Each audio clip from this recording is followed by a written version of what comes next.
Hi everyone and welcome to today's morning report on Tuesday the 23rd of September with me, Rich Perry, market analyst at Handtech Markets. The European trading session has started fairly negatively, and that's come off the back of a disappointing session on Wall Street, which has taken the S&P 500 back below 2,000 once again, 0.8% down on that S&P 500. The Asian markets were reasonably supported.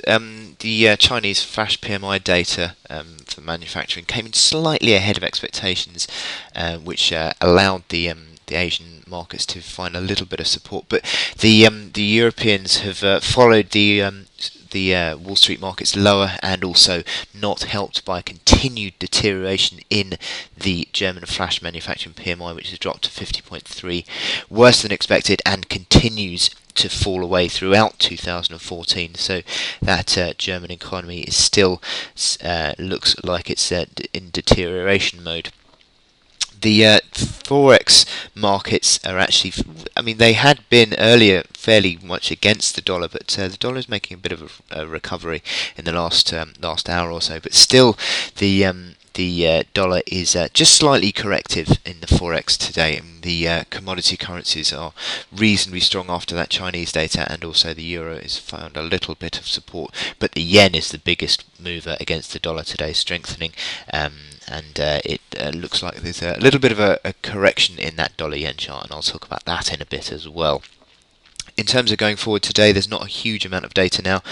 You've got the you've got the UK public spending data at 9:30, but also the US flash manufacturing PMI at 2:45 this afternoon, forecast to come in at 58.0, which is around where it was last month as well. But my chart of the day is the FTSE 100. And I've spoken recently about the FTSE 100, which I saw forming a big top pattern over the past month or so, and that now has completed. Yesterday, the move below 67.73 to close around that point, and I think that was the trigger. And today, we've seen a sharp decline on this FTSE 100 chart, downside. And that completion of that top pattern actually implies a move back to 66.40. So there is certainly further downside potential in this move at the moment. The momentum indicators are all in deterioration mode now, certainly, and it looks like with the FTSE falling below all its moving averages, the outlook is certainly near to medium term and all not that positive.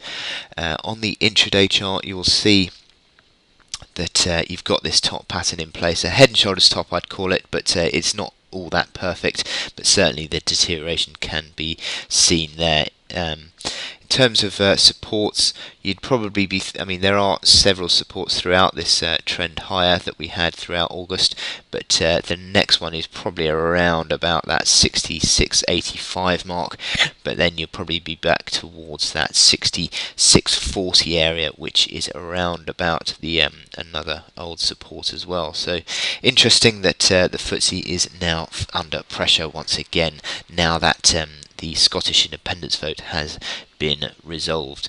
Anyway, I wish you good luck in your trading today, and I will speak to you later. Thank you.